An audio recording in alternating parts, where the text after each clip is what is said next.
In an ordinary city park, a group of wealthy teenagers decided to film another viral prank. They were sure everything was under control. Cameras were rolling. Witnesses stayed silent. No consequences expected. But this time, they chose the wrong target.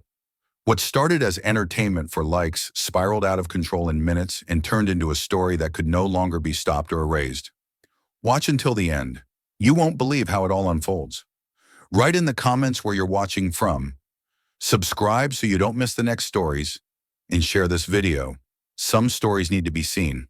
The park had been designed to feel like a refuge, a place where the city loosened its grip and people remembered how to move without urgency.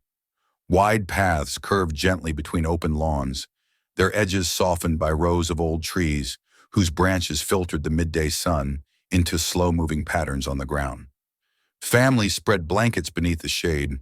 Runners passed with measured breaths, cyclists glided along designated lanes, and dog owners followed familiar routines, stopping at the same benches, the same water fountains, the same quiet corners. It was the kind of place where people believed nothing truly bad could happen, not because it was protected, but because it was public, visible, shared. Cameras were mounted high on light poles near the entrances, their lenses angled down like indifferent observers. A small park security office stood near the main gate, distant enough to feel irrelevant unless something went terribly wrong. On that afternoon, the park was full without feeling crowded. Laughter drifted from the playground. Music leaked faintly from portable speakers near the open grass where a few teenagers practiced tricks on skateboards. Near the central path, a cafe kiosk served iced drinks to a steady line of customers, while beyond it a narrow bridge crossed a shallow pond where ducks clustered in lazy expectation of crumbs. The scene was ordinary to the point of invisibility, which was precisely what made it useful. A group of teenagers moved through this environment with the ease of people who believed they owned it. There were 6 of them, loosely arranged but clearly orbiting around one center. The one at the core walked slightly ahead, his posture relaxed, his gestures casual yet directive. The others followed in varying distances, adjusting their pace to his without conscious thought. Their clothes were expensive in the subtle way meant to be recognized by those who knew what to look for. Clean lines, new shoes, accessories that hinted at money without shouting it. One of them carried a small camera mounted on a stabilizer. The device held not like equipment, but like an extension of his hand. Another scrolled through a phone, glancing up only when something caught his attention. Laughter moved through the group in short bursts, sharp and confident, as if rehearsed. They were not here to rest. They were here to make something. The leader scanned the park with an expression that suggested evaluation rather than enjoyment. His eyes moved from group to group, from individuals walking alone to clusters gathered around benches. He understood the space instinctively, reading its rhythms, its blind spots, the places where people were most relaxed and therefore least prepared. The others waited for cues, their conversations trailing off whenever his attention sharpened. This was not their first time doing this. The park was familiar territory, not as a place of memory, but as a stage. They had filmed here before, always careful to stay just within the boundaries that allowed them to laugh afterward, to post later, to walk away unchallenged.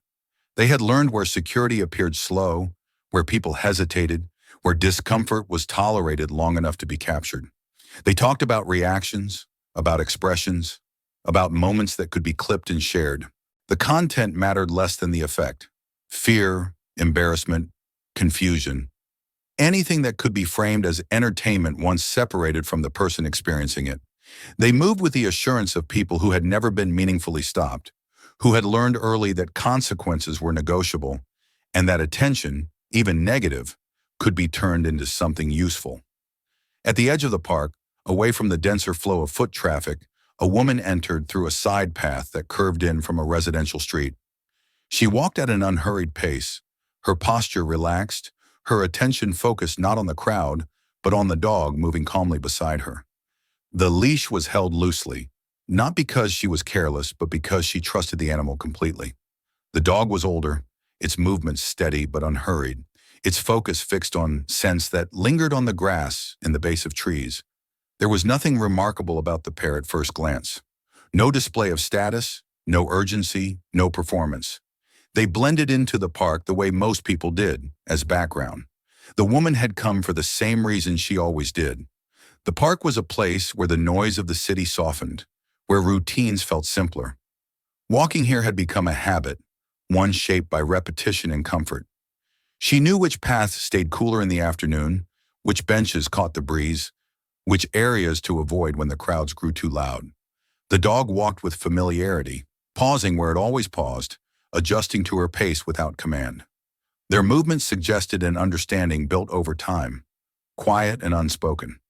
She wore simple clothes suited for walking, nothing that drew attention. Her hair was pulled back, her face calm, her gaze observant without being alert. She noticed the people around her in the way anyone did, registering their presence without assigning meaning. The park was full of strangers who did not matter. The dog mattered. The rhythm of the walk mattered. The rest was peripheral. As the group of teenagers moved closer to the central path, the leader's attention shifted. He noticed the dog first, then the woman holding the leash. The assessment was quick and practiced. An older animal, calm, a handler who looked ordinary. No visible companions, no immediate authority nearby. He slowed his pace slightly and the others adjusted instinctively, their formation tightening. The camera came up, not yet recording openly, but ready. The one with the phone stopped scrolling and looked up, his expression sharpening with interest. They drifted closer, not directly, but along a converging path that would bring them near without appearing intentional.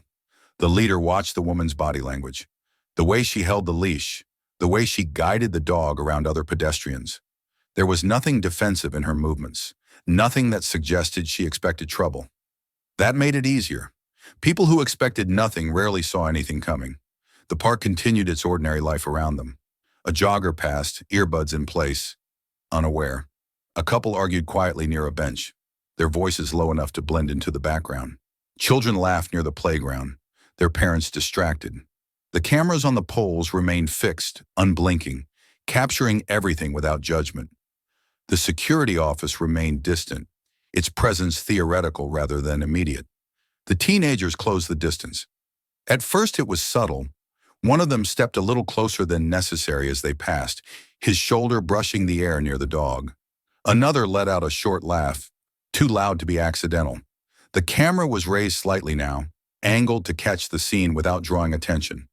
The woman noticed the proximity and adjusted her path, guiding the dog gently to the side. It was a small change, automatic, the kind people made dozens of times in a crowded space. She did not look at them directly. There was no reason to. The leader exchanged a glance with the one holding the camera. The signal was barely perceptible, a shift in expression, a subtle nod. This was enough. The group slowed further, allowing the woman and the dog to move just ahead of them. They were positioning themselves now, shaping the encounter without announcing it. The camera began recording, its lens steady, its purpose clear. The dog sensed the change before the woman did. Its ears shifted, its pace altered slightly, its body angling closer to her leg. She noticed this and shortened the leash, her hand tightening just enough to reassure the animal. She glanced back briefly, registering the group behind her. Teenagers, she thought. Loud, distracted. She turned forward again and continued walking, assuming they would pass or fall back like everyone else. They did not. The first sound was laughter, sharp and sudden, breaking the park's gentle hum. It came from too close behind, directed not at something distant, but at them. The dog startled, its movement abrupt. The woman stopped and turned, her expression shifting from neutrality to mild concern. The teenagers were closer now, their presence unmistakable. One of them stepped forward slightly, his foot landing nearer to the dog than necessary. Another raised the camera higher, no longer pretending to hide it. The woman adjusted her grip on the leash and shifted her body to place herself between the group and the dog. It was an instinctive motion, protective without being confrontational. She looked at them now, really looked, her gaze steady. There was a moment of pause, brief and fragile, in which the situation could have diffused. The park seemed to hold its breath, unaware. The leader smiled, not at her, but at the camera. What followed did not yet look like violence. It looked like carelessness, like a mistake waiting to be dismissed. A foot moved too close. A body shifted without regard. The dog flinched as something brushed against it, the contact light but deliberate enough to be felt. The woman reacted immediately, stepping forward, her hand moving to steady the dog. Her posture changed, her calm sharpening into focus. The teenagers laughed again, louder this time, encouraged by the reaction. The camera remained fixed on the scene, capturing every movement, every shift of expression. Around them, the park continued, oblivious. People walked past without slowing, without understanding what was unfolding in the narrow space between strangers. The woman glanced around, assessing her surroundings. The open path, the nearby bench, the cluster of trees that narrowed the space ahead. She considered moving away, choosing a different route, putting distance between them and the group. She tugged gently on the leash, guiding the dog forward. For a moment it seemed as though that would be enough. The teenagers adjusted, stepping in tandem, closing the gap again. They were smiling now, energized, the performance beginning to take shape. The leader's eyes flicked briefly toward the nearest camera mounted on the light pole, then back to the woman and her dog. He knew where it pointed, what it covered, what it missed.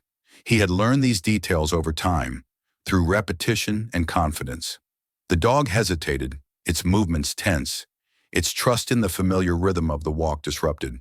The woman slowed, her awareness fully engaged now. She felt the shift in the air, the subtle but undeniable sense that this was no longer accidental. She drew the dog closer, her body angling protectively, her feet planted more firmly on the path. Behind her, the laughter continued, sharp and unbothered. The camera recorded without blinking. The park remained a place of ordinary joy for everyone else, a backdrop of comfort and routine. In this small pocket of space, something else was forming, shaped by attention, entitlement, and the belief that public spaces existed to be used rather than shared. The leader took another step forward, and the others followed, their formation tightening once more. The woman held her ground, her focus fixed, her posture steady. The dog pressed closer to her leg, sensing the tension without understanding it.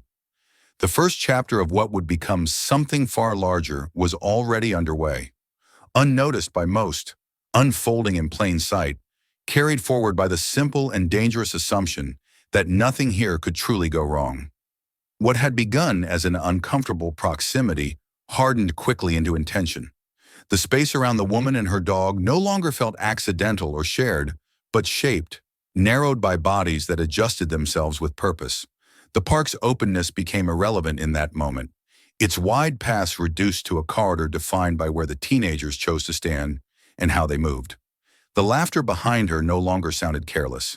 It carried direction now, feeding on reaction, testing how much tension the moment could hold before it broke. They started with noise. Sudden bursts of sound came too close to the dog's ears, sharp and unpredictable, designed to startle rather than amuse. Hands moved abruptly, arms cutting through the air near the animal's head. Shoes scuffed loudly against the pavement. The rhythm exaggerated to draw attention. The dog's body responded before thought could intervene, muscles tightening, head lowering slightly as it angled closer to the woman's leg. The leash trembled with the animal's uncertainty, the tension traveling upward into her hand. She adjusted instinctively, shortening the leash and shifting her stance so that her body blocked the most direct approach. Her movements were calm, economical, shaped by experience rather than panic. She guided the dog forward, choosing a line through the path that angled toward a more open area, away from the trees and benches that crowded the space. The decision was small, practical, the kind people made dozens of times in public places when avoiding strangers who stood too close. The teenagers followed without hesitation. They did not rush or lunge. They mirrored her pace, their steps measured, matching her movements so closely that the distance between them remained unchanged. The camera stayed trained on the scene, the image steady, framing the woman and the dog from behind and slightly to the side. It captured the subtlety of fear building in an animal that did not understand why the rules of the walk had suddenly changed. A foot landed too near the dog's path, forcing it to veer sideways.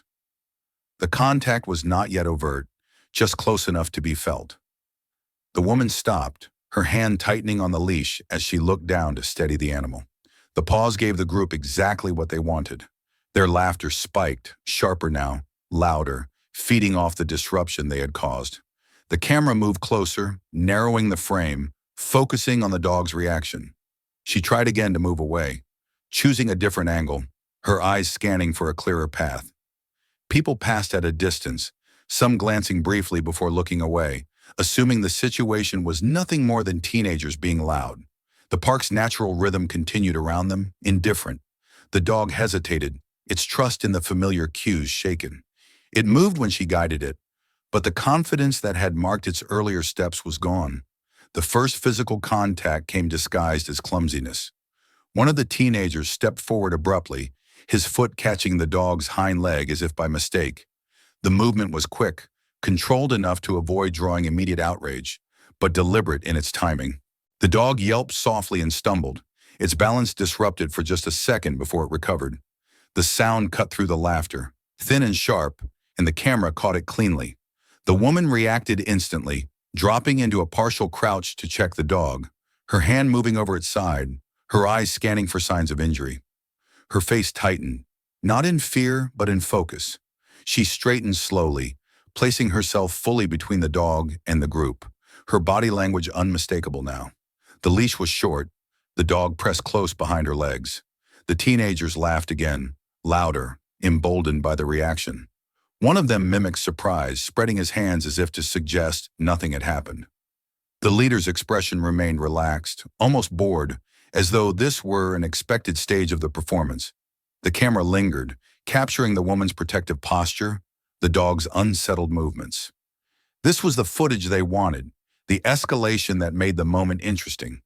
She took a breath and moved forward, choosing a line that led toward a cluster of people near the cafe kiosk. The logic was simple. Crowds discouraged attention. Witnesses changed behavior. She walked with purpose now, her steps firm, her shoulders squared. The dog followed, still tense but responsive to her guidance. They blocked her path again, this time more openly. Two of them stepped into the line she had chosen, forcing her to stop short. The movement was coordinated enough to remove any pretense of accident. The space around them tightened, the park's openness reduced to a pocket of control defined by bodies and intention. The camera shifted position, adjusting to capture the confrontation head-on. The dog whined softly, the sound involuntary, a response to the pressure building around it. The woman's hand tightened further on the leash. She did not raise her voice. She did not gesture wildly. She held her position, her gaze steady, her body angled protectively. The calm in her movements contrasted sharply with the agitation they were trying to provoke. The leader tilted his head slightly, signaling a change.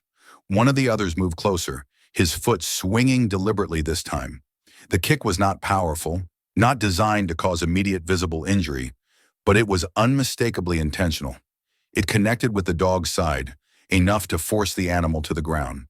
The sound that followed was sharper than before, pain breaking through restraint. For a fraction of a second, the park seemed to falter. The woman's breath caught, her focus narrowing entirely on the animal at her feet. She dropped to one knee, her hands moving quickly, checking for obvious injury, her body shielding the dog from further harm. Her movements were precise, practiced, driven by instinct rather than emotion. The teenagers reacted with excitement rather than caution. The laughter surged, louder and more aggressive, fueled by the knowledge that they had crossed a line and captured it.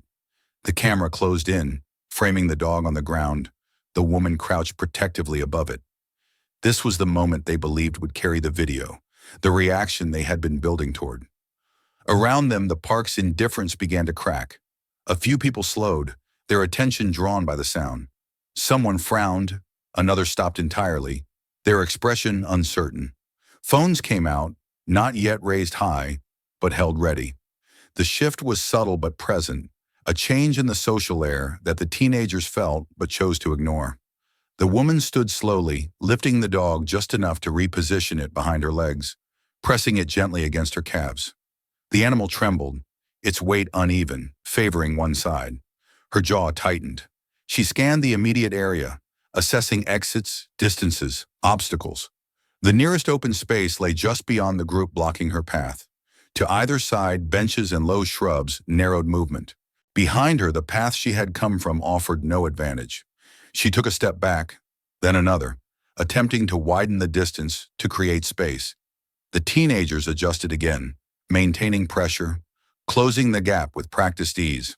They were no longer testing boundaries. They were asserting control. The leader watched closely, gauging her response, waiting for the emotional break that would validate their efforts. The dog shifted, trying to move, its balance uncertain. The leash tightened as it pressed against her leg. She lowered one hand to steady it, her touch firm and reassuring despite the tension. Her breathing slowed deliberately, her body language controlled. Panic would not help.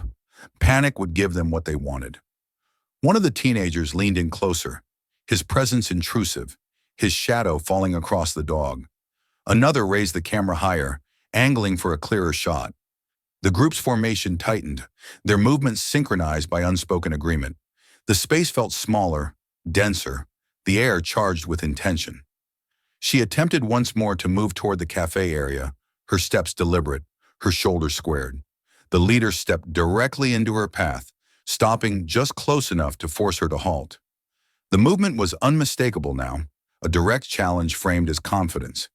The others laughed again, encouraged by his posture, by the way he occupied the space without hesitation. The dog whimpered, the sound low and strained. The woman's eyes flicked downward, then back up, her expression hardening. She had tried to disengage. She had chosen distance, witnesses, calm. None of it had worked. The realization settled with clarity rather than fear. This was not going to resolve itself. The leader gestured casually, and one of the others swung his foot again, aiming for the dog with less restraint than before. The kick landed awkwardly, more forceful, pushing the animal sideways. The dog collapsed briefly, its body curling inward, instinctively protecting itself. The reaction around them was immediate now. Someone shouted from a distance, the sound indistinct but urgent. Another person stepped closer, their face pale with shock. Phones were raised openly, recording. The park's passive tolerance had reached its limit, but the moment had already tipped beyond easy correction. The woman moved decisively, placing her body fully between the dog and the teenagers, her stance widening, her center of gravity lowering slightly. She reached back without looking, securing the dog behind her, anchoring it to a position that minimized exposure. Her movements were no longer exploratory. They were preparatory. The teenagers sensed the shift but misread it. They saw resistance as escalation, escalation as entertainment. The laughter did not stop. The camera did not lower. The leader's smile lingered, confident, assured, built on years of experience in spaces where authority hesitated and consequences arrived late, if at all. The park's ordinary sounds continued, but they felt distant now, muted by the intensity of the small space where everything was converging. The woman's focus narrowed further, the world contracting to the bodies in front of her, the dog at her back, the limited angles of movement available. Her mind moved quickly, cataloging threats, prioritizing protection. This was no longer a prank. The pretense had fallen away, stripped by repetition and intent. What remained was cruelty, unfiltered and public, performed for attention. The teenagers had chosen their moment, their stage, their target. They believed the situation belonged to them. They did not yet understand how badly they had misjudged the woman standing in front of them, or how quickly the balance they relied on could collapse. The path behind her, the blocked exits, the tightening circle of bodies. All of it led forward now, carrying the situation into a space where restraint would no longer be enough. As the dog pressed closer against her legs, injured and frightened, and the teenagers closed in once more, the park's illusion of safety dissolved completely. The next step would not be about avoidance or patience. It would be about stopping what had already gone too far.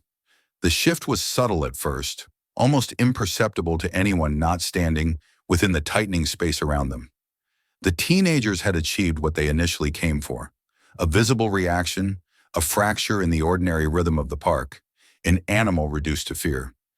Yet instead of moving on, instead of letting the moment dissolve into something they could edit and upload later, they leaned further in. The energy changed, not spiking but settling into something heavier, more deliberate. Their attention moved away from the dog as an isolated object and fixed itself fully on the woman who refused to disappear. Ronda stood with her back straight and her feet planted firmly, the leash held short and secure behind her. The dog remained pressed against her legs, its body tense, its breathing uneven, every instinct urging it to stay close to the one presence that still felt stable. She could feel the tremor through the leash, a constant reminder of what was at stake. Her awareness stretched outward now, no longer focused only on the animal, but on the shifting geometry of bodies around her.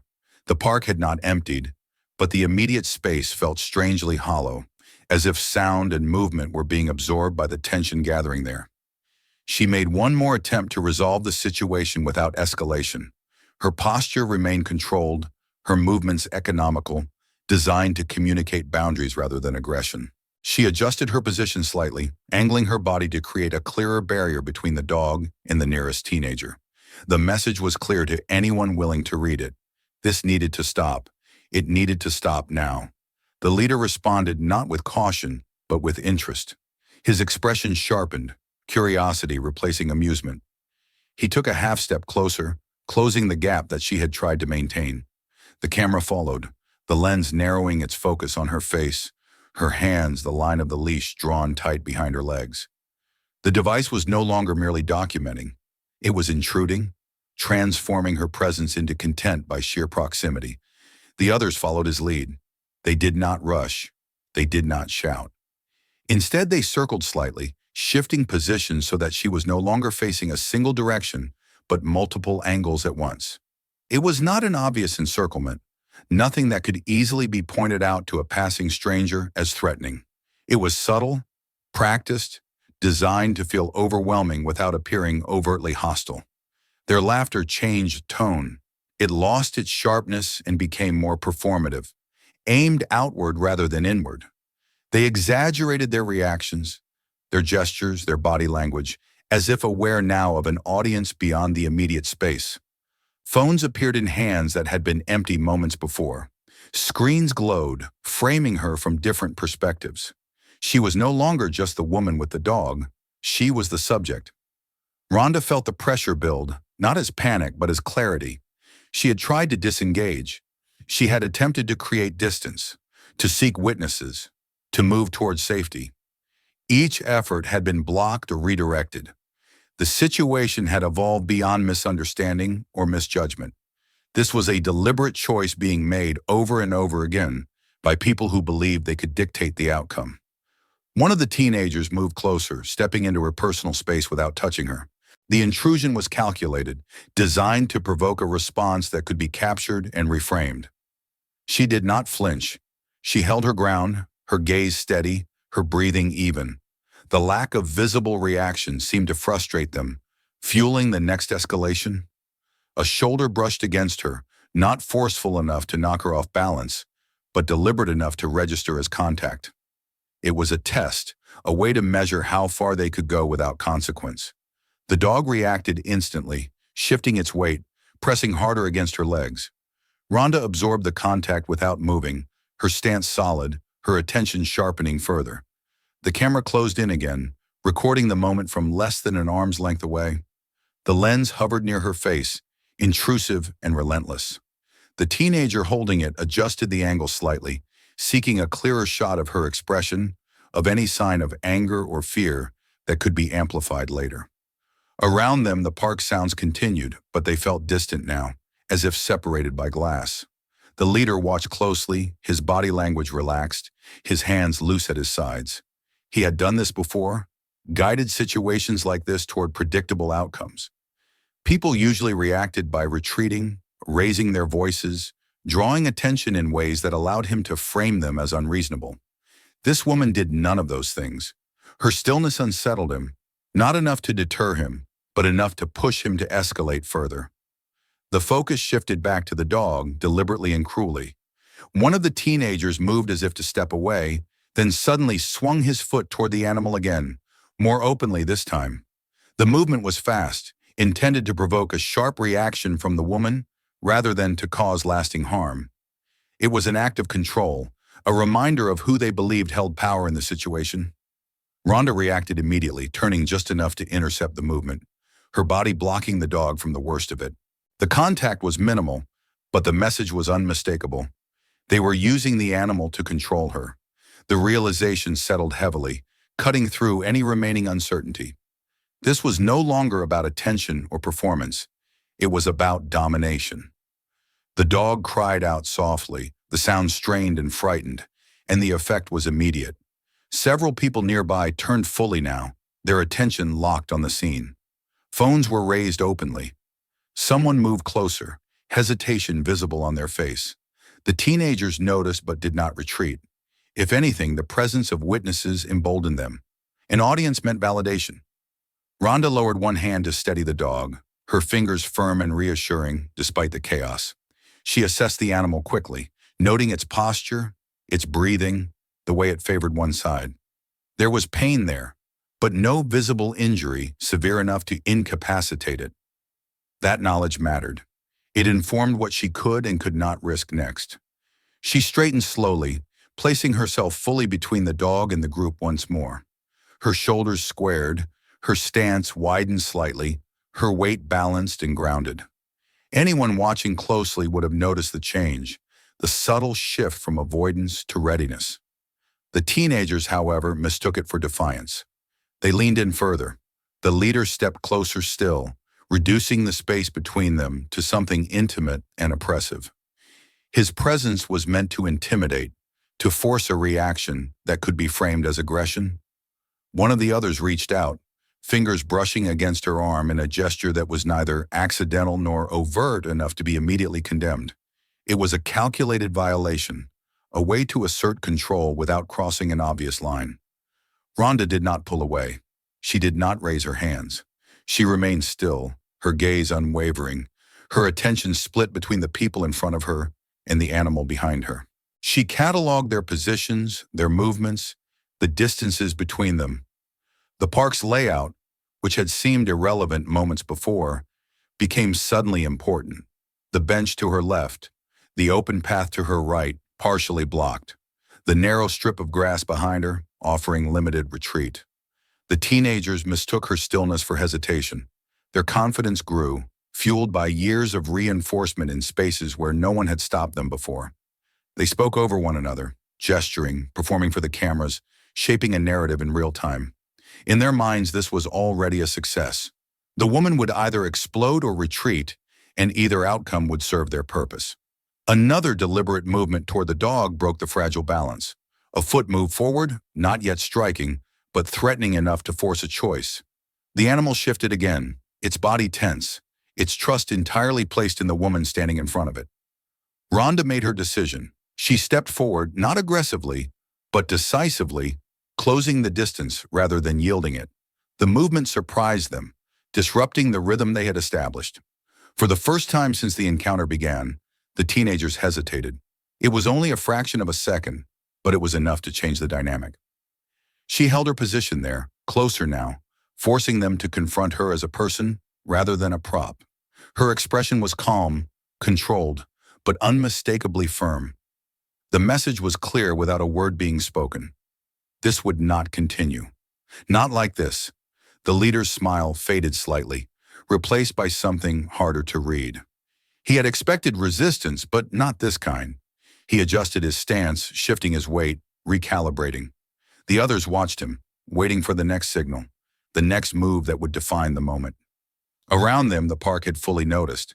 People stood at a distance now, watching openly, their attention no longer casual. Phones were raised, conversations hushed.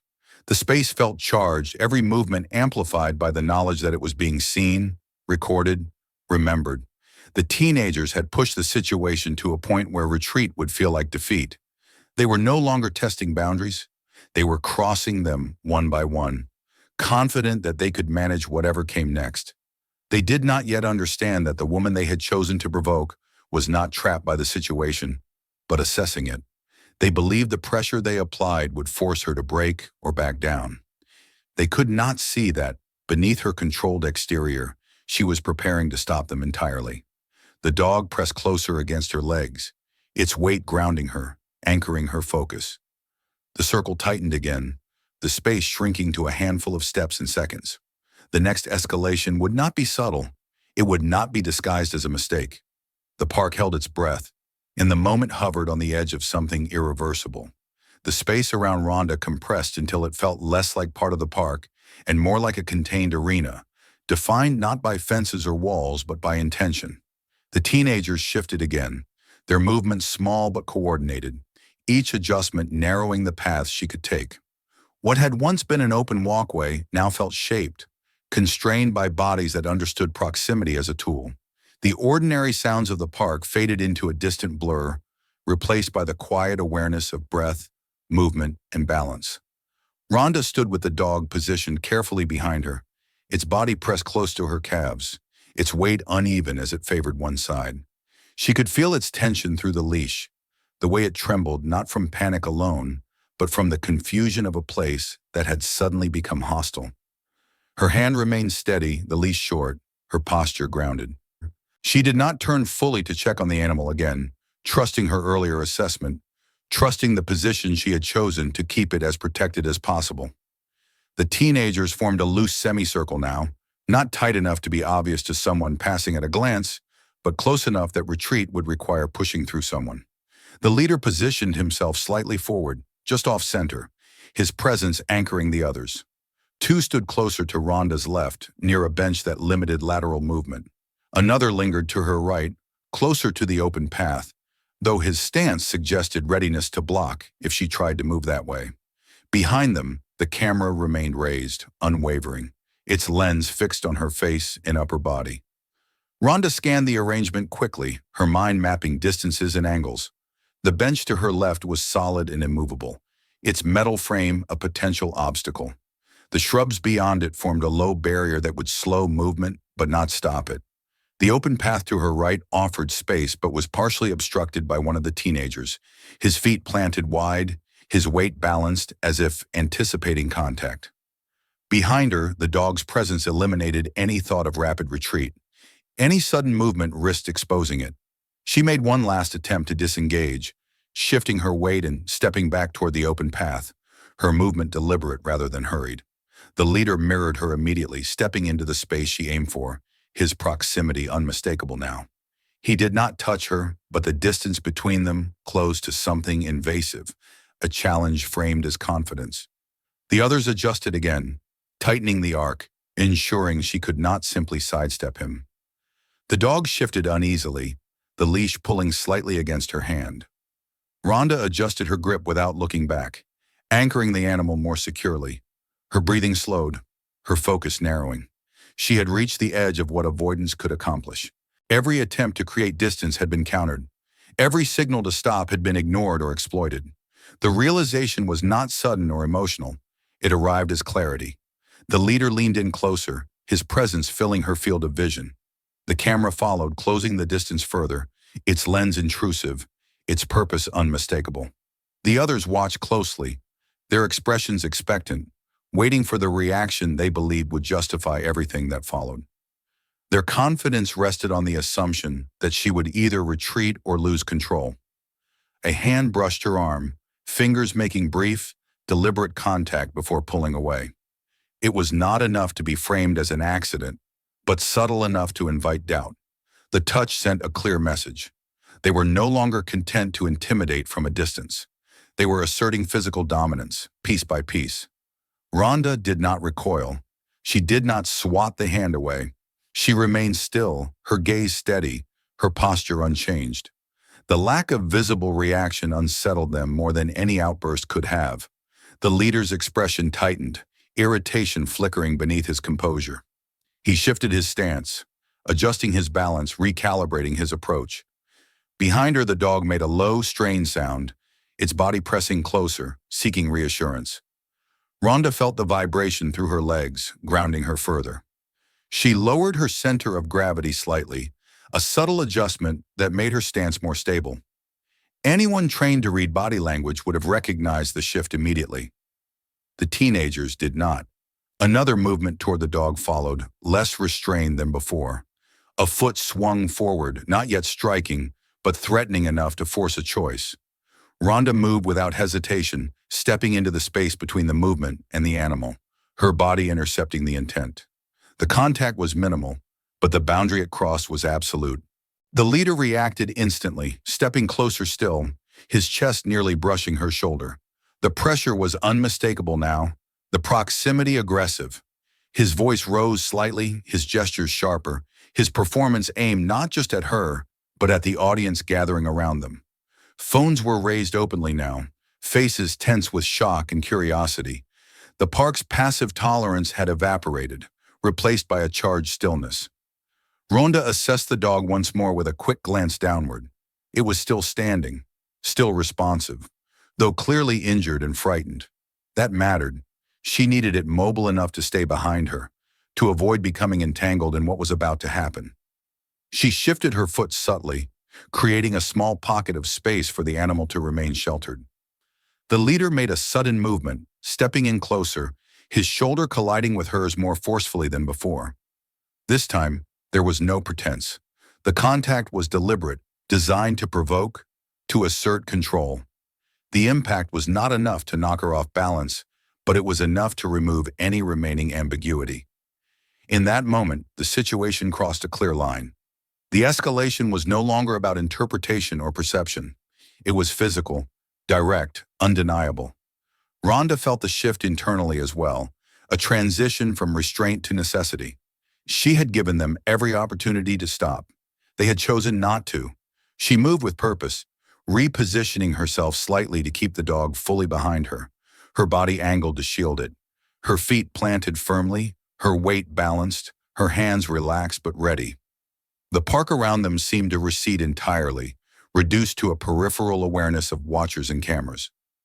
The immediate reality narrowed to the people in front of her and the animal behind her. The teenagers sensed the change but misunderstood it. They saw defiance where there was resolve, resistance where there was calculation. The leader smirked, mistaking her stance for a challenge he believed he could manage. The others leaned in, their attention fixed, their bodies coiled with anticipation. Another attempt to reach the dog followed, faster and more aggressive than before. The movement was clumsy, fueled by confidence rather than control. Ronda reacted instantly, stepping forward rather than back, closing the distance that had been used against her. The suddenness of the move disrupted their rhythm, forcing them to adjust mid-action. For the first time since the encounter began, the teenagers were not dictating the pace. The shift was subtle but profound. The space they had controlled tightened around them instead, their angles compromised by the proximity they had insisted on. The leader hesitated, his expression flickering as he reassessed. Ronda held her position, her presence commanding the space she now occupied. She did not strike. She did not shout. She simply stood there, closer than they expected, her posture calm and unyielding. The message was unmistakable. This would not continue on their terms. The dog pressed against her legs, its weight grounding her further, its trust absolute. She adjusted her stance once more, ensuring it remained protected, her body forming a barrier that was both physical and deliberate. The teenagers found themselves crowded, their earlier confidence eroding as the reality of the situation shifted. Around them, the park was silent in a way it had not been moments before. People watched openly now, no longer pretending not to see. Phones remained raised, capturing every movement. The presence of witnesses changed the stakes, but it did not deter the teenagers. If anything, it made retreat feel impossible to them. They had pushed the encounter beyond the point where words or distance could resolve it. The last clear boundary had been crossed, and the consequences of that choice hung in the air, heavy and unavoidable. Ronda took a slow breath, her focus sharpening further. The next moments would not be about warning or restraint. They would be about stopping what had already gone too far, about ending a situation that had become dangerous by design. The park, once a place of ease and routine, had become the setting for a reckoning that could no longer be postponed. The moment did not explode. It condensed. What followed was not chaos, but precision, the sudden reordering of space by intent. Ronda stepped forward into the narrowing circle with a decisiveness that cut across the teenagers' expectations. They had relied on hesitation, on the assumption that proximity would paralyze rather than provoke. Instead, their own closeness became a liability. The distance they had closed to intimidate now left them with no room to adjust. She moved first toward the center of pressure, not the edges. The leader stood just off-center, his posture relaxed in a way that signaled authority to the others. Ronda recognized him as the axis around which the group rotated. Removing that axis would collapse the formation. She did not rush, did not lunge. Her step was short and controlled, timed to the moment he shifted his weight forward, his balance subtly compromised by his own confidence. The interruption was immediate and decisive. His movement stalled, his posture breaking as he was forced off rhythm. The momentum he had counted on suddenly redirected. The effect rippled outward. The others reacted late, their bodies responding to what they had just seen rather than what they intended to do. For a brief instant, the group lost cohesion, their practiced dynamic fractured by surprise. Ronda did not linger. She continued through the opening she had created, redirecting the next closest threat with equal efficiency. One of the teenagers moved reflexively toward her, hands half raised not to strike, but to reassert the presence he believed had been lost. She turned that movement aside with minimal effort, shifting him away from her center line and forcing him to step back to keep his footing. The action was controlled, designed to neutralize rather than punish. He stumbled, shocked more by the sudden loss of control than by any pain. The camera remained raised, its lens capturing the transformation in real time. The footage no longer resembled a prank or a confrontation framed for entertainment. It documented something else entirely. The abrupt reversal of power, the moment when performance gave way to consequence. The person holding the camera hesitated, instinctively adjusting the angle, trying to keep up with movements that no longer followed the script he expected. A third teenager attempted to close the gap, misreading the situation as something that could still be salvaged through numbers. He moved too quickly and without coordination, driven by panic rather than intent. Ronda turned toward him, her movement economical, intercepting his approach and redirecting it away from her and the dog. He recoiled, more startled than hurt, his confidence draining visibly as he backed away. Behind her, the dog remained pressed close, its presence a constant factor in every calculation she made. Ronda adjusted her position subtly after each movement, ensuring the animal stayed shielded by her body. She did not allow herself to be drawn too far forward, did not chase or pursue. Every action served a single purpose: to create space and end the threat. The teenager's reactions fragmented. One froze, unsure whether to intervene or retreat. Another shouted, his voice high and disorganized, the sound of fear breaking through bravado. The leader attempted to recover, pushing himself upright, his expression no longer confident but strained. He tried to reassert control with words and gestures, but the effect was gone.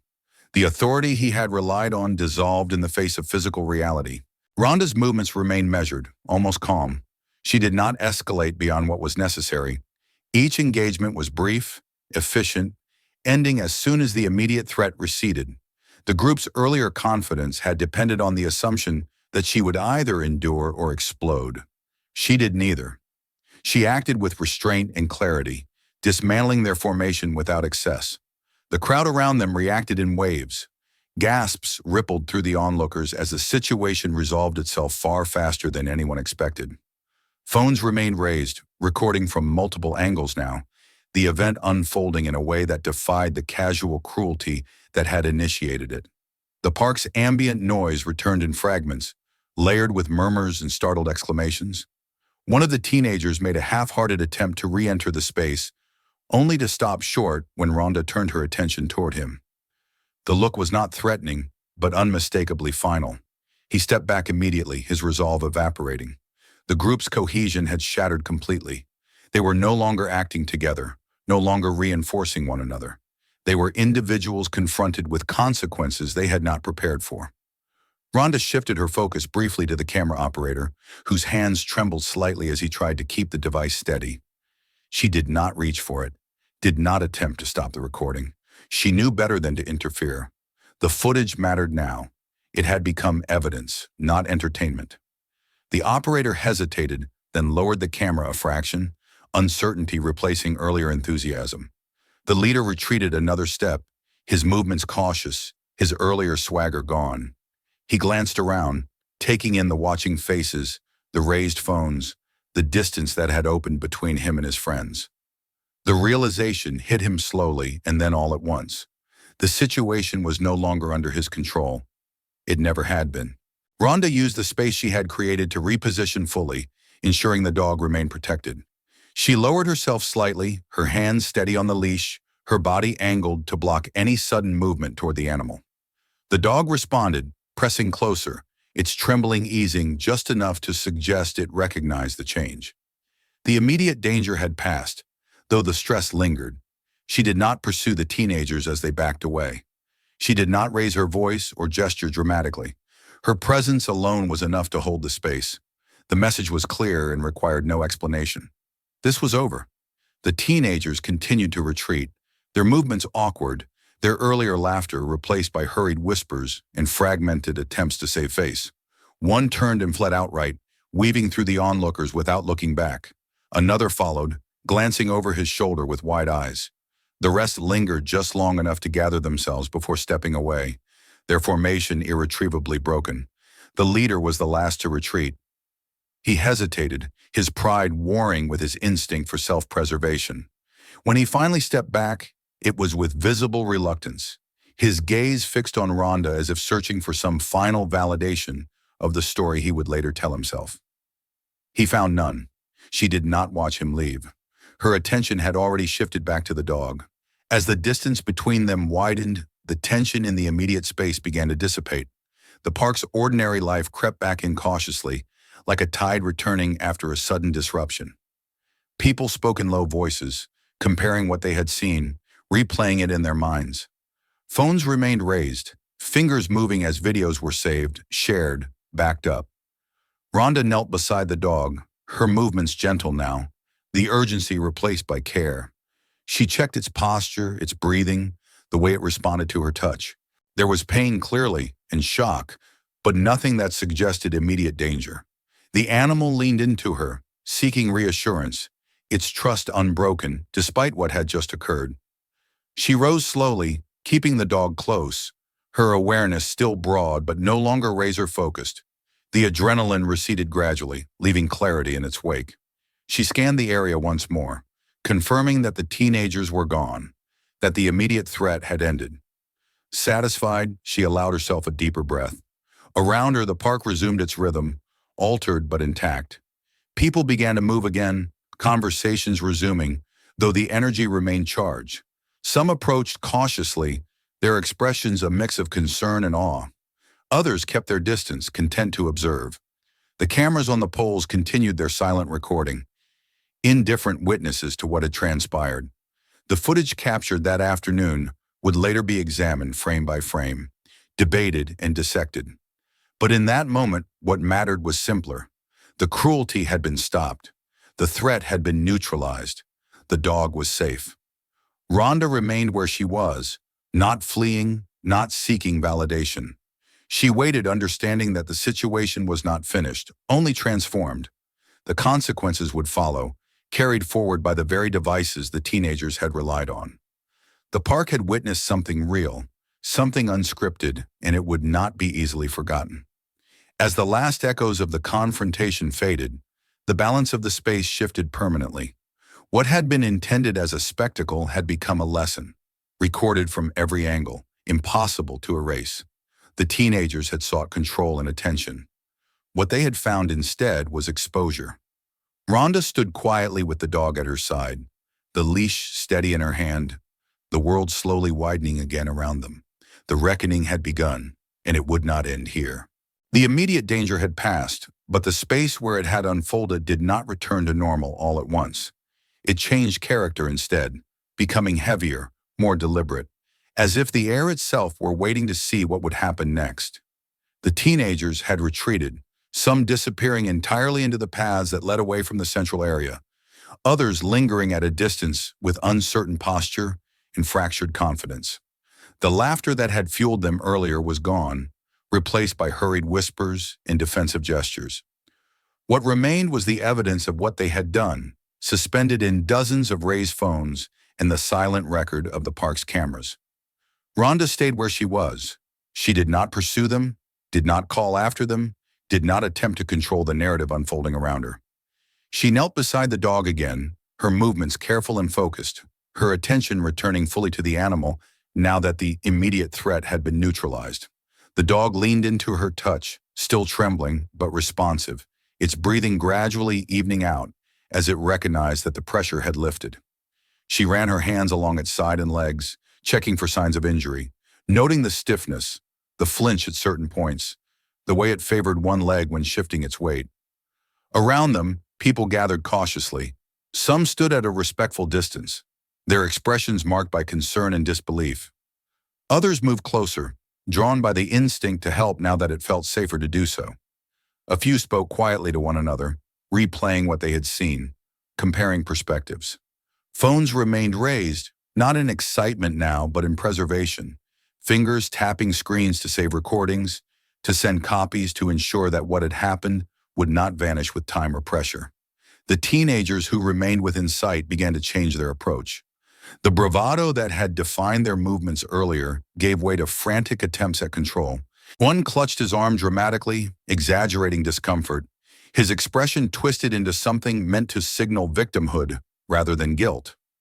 Another raised his voice, gesturing broadly, as if volume alone could rewrite the sequence of events. Their words blurred together, accusations and justifications overlapping.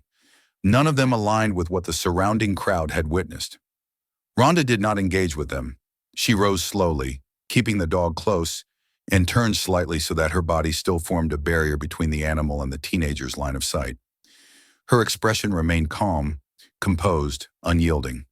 She understood that this phase of the encounter required restraint of a different kind. The physical confrontation was over, but the struggle over truth had just begun. Someone in the crowd called out that the police were on the way. The statement rippled outward, changing the energy again. The teenagers reacted immediately, some reaching for their phones, others glancing around as if calculating escape routes that no longer mattered. One of them began speaking rapidly, his voice pitched high, gesturing toward Ronda and the dog, as though constructing a story in real time. Another attempted to approach a bystander, his hand extended in a pleading motion that suggested negotiation rather than apology. Ronda took a step back, creating a small pocket of space around herself and the dog. She lowered her voice when she spoke to those closest to her, asking calmly for someone to call a veterinarian, to check nearby clinics, to be ready if the dog needed immediate care. The request grounded the moment, shifting focus back to the harm that had triggered everything. Several people nodded, one already dialing, another offering to help carry the dog if needed. Park security arrived first, moving briskly but cautiously, their presence marked by uniforms and the authority of procedure. They positioned themselves between Ronda and the teenagers, establishing clear boundaries where there had previously been none. The leader of the group attempted to address them immediately, his tone shifting again, now adopting the language of complaint and accusation. He gestured toward Ronda, his movements exaggerated, his story fragmented by urgency. The security officers listened without interrupting, their expressions neutral. They turned next to Ronda, asking brief, factual questions. Their attention drawn naturally to the dog and its condition. She answered clearly, concisely, describing the sequence of events without embellishment, her focus steady. She pointed out the raised phones around them, the cameras on the poles, the witnesses who had seen everything unfold. She did not argue. She did not accuse. She stated what had happened. The crowd responded in small but significant ways. People stepped forward to confirm what they had seen, their voices tentative at first, then firmer as they found agreement in one another's accounts. Several offered to share their recordings, holding out phones, scrolling through footage that began before the confrontation escalated, footage that showed the initial harassment, the deliberate targeting of the dog, the blocking of Ronda's attempts to leave. The teenagers' confidence eroded visibly with each passing moment. Their voices grew louder but less coherent, their gestures sharper, their attempts to dominate the narrative undermined by the sheer volume of evidence accumulating around them. One of them tried to delete something from his phone, his fingers moving quickly, only to stop when he realized how many other devices were still recording. The realization settled heavily. This was no longer something they could edit away. Police arrived shortly after, their presence final and grounding. They separated everyone involved, creating clear lines and restoring order to the space. Questions were asked again, this time more formally, details noted, timelines established. Rhonda remained composed, answering as needed, her attention never straying far from the dog. When asked if she wished to leave, she declined, choosing instead to stay and ensure the situation was handled properly. The teenager's story shifted again under scrutiny, inconsistencies emerging as they were asked to repeat details. The contrast between their accounts and the footage being offered was stark. What had been framed as a prank collapsed under examination, revealed as a pattern of behavior rather than an isolated moment. The police officers listened carefully, their expressions giving nothing away, their focus fixed on facts rather than volume. As the process unfolded, someone in the crowd murmured Rhonda's name, recognition dawning belatedly. The knowledge spread quietly at first, then more widely, altering the tone of the scene without changing its substance. The officers acknowledged it with professional neutrality, neither impressed nor dismissive. It did not change what had happened. It did not need to. The dog was examined again, this time with greater care. A makeshift assessment performed by someone with experience until proper medical attention could be arranged. The animal remained anxious but cooperative, its trust in Rhonda unwavering. She spoke to it softly, her presence steady, anchoring it in the chaos of unfamiliar hands and voices. The teenagers watched from a short distance, their earlier certainty replaced by a dawning awareness of consequences. Phones buzzed in their hands as messages came in, parents calling, friends asking what had happened. Their world, once contained within screens and shared clips, had expanded abruptly into something they could not control. The park itself began to normalize around the edges of the scene. People resumed walking, children returned to play, though the area where everything had occurred remained a pocket of focused attention. The cameras on the poles continued their silent observation, their recordings already secured beyond reach. Rhonda stood quietly as statements were taken and arrangements made. She did not seek sympathy or attention. Her concern remained fixed on the dog, on ensuring that its pain was addressed and that the harm done to it was acknowledged. When asked if she wished to press charges or file a report, she answered without hesitation, her voice calm but firm. This mattered. It needed to be documented. As the officers began to coordinate next steps, the weight of what had happened settled fully into the space. The encounter had transformed from a moment of cruelty into a public record, from something fleeting into something permanent. The teenagers' attempts to frame the narrative had failed, undone by their own recordings and the collective memory of witnesses who had chosen not to look away. Rhonda remained present through it all, grounded and steady, the leash still looped securely in her hand. The dog stood beside her, injured but safe, its trust intact. The reckoning had moved beyond the physical confrontation into something quieter and more enduring, shaped by facts rather than force. The park, once a backdrop for casual cruelty, had become the place where it ended. The park emptied slowly after the police finished their initial work, not in a rush but in a cautious unwinding, as if people were reluctant to break the fragile understanding that had formed among strangers. What had happened there refused to fade into the background of an ordinary afternoon. It lingered in conversations, in the way people glanced at their phones, in the sudden awareness that something recorded could no longer be undone. The teenagers were taken aside, their movements smaller now, their confidence visibly eroded as officers spoke to them in measured tones. Rhonda remained nearby, the dog at her side, waiting while procedures unfolded and decisions were set in motion. By the time she finally left the park, the story had already begun its second life. Videos move faster than people. Clips recorded from different angles found one another, stitched together by algorithms and human curiosity. What had started as isolated recordings became a sequence, a timeline impossible to deny. The first moments of harassment, the deliberate targeting of the dog, the blocked paths, the physical intimidation, and then the sudden reversal, the precise and controlled response that ended the cruelty as quickly as it had begun. The footage spread across platforms within hours, shared first by witnesses, then by strangers who recognized injustice when they saw it. The teenagers' own accounts surfaced alongside the videos, framed as explanations, as defenses, as attempts to reassert control over a narrative that had escaped them. But their words could not compete with the images. Each claim unraveled against the evidence, Every excuse undermined by recording that showed intent rather than accident. Viewers did not need commentary to understand what they were seeing. The sequence spoke for itself. As the videos gained traction, attention turned inevitably toward identities. Names emerged, profiles were found, histories examined. The teenagers' social media accounts, once curated to project confidence and irreverence, were dissected with a precision they had never anticipated. Old posts resurfaced, patterns recognized. What had been dismissed as edgy humor or harmless pranks took on a darker context when placed alongside footage of real harm. The internet, indifferent to intention, assembled its own conclusions.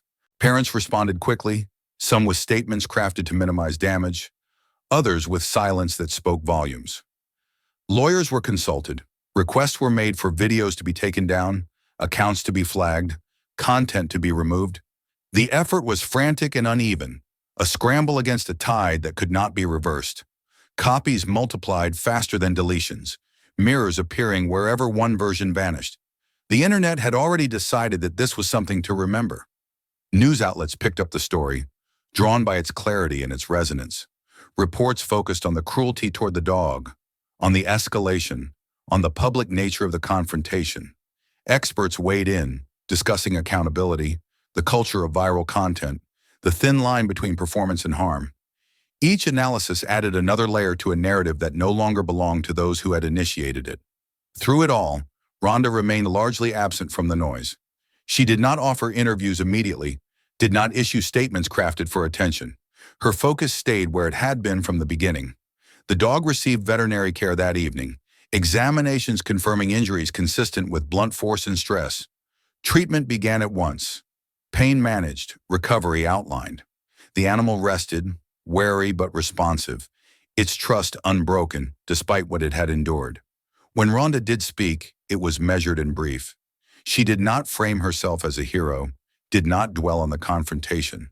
She spoke instead about responsibility, about the reality of harm inflicted under the guise of entertainment, about the ease with which cruelty could be normalized when filtered through screens.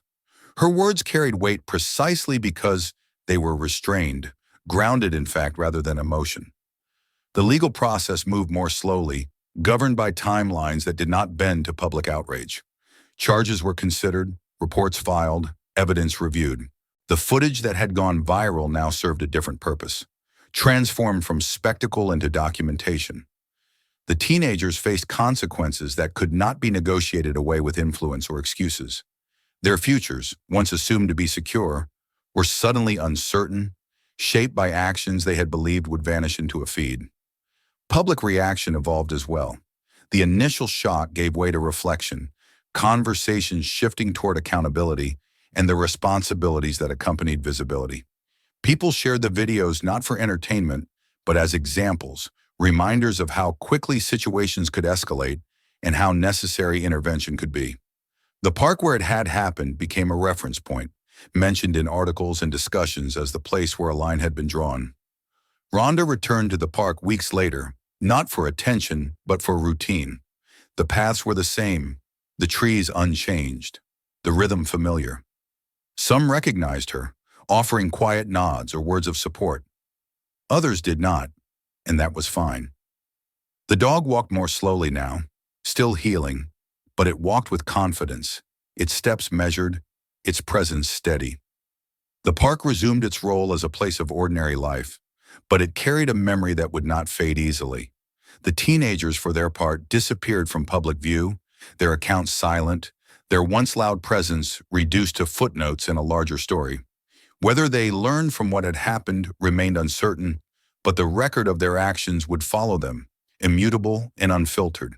The internet, having elevated the incident, moved on as it always did, but it left behind a lesson embedded in countless saved files and shared links. The story did not end with triumph or revenge. It ended with consequences, with a recognition that some moments could not be reframed once exposed to light. The cruelty that had been intended as content had become evidence. The power that had been assumed had been dismantled. What remained was a quieter understanding, carried forward by those who had witnessed it, that intervention mattered, that silence enabled harm, and that not every story could be controlled by those who tried to exploit it. Ronda walked on, the leash secure in her hand, the dog steady at her side. The world around them continued, imperfect and unpredictable, but altered in small, significant ways. The videos would fade from trending lists, replaced by new distractions, but the impact would persist where it mattered most, in the recognition that actions taken in public did not vanish when the cameras stopped recording. What had been meant as a performance had become a reckoning, and in that transformation, something irreversible had been set in motion. If this story moved you, don't forget to subscribe for more powerful stories like this. Watch the next video on the channel and explore our other stories you might have missed. And please share this video. Stories like this deserve to be seen.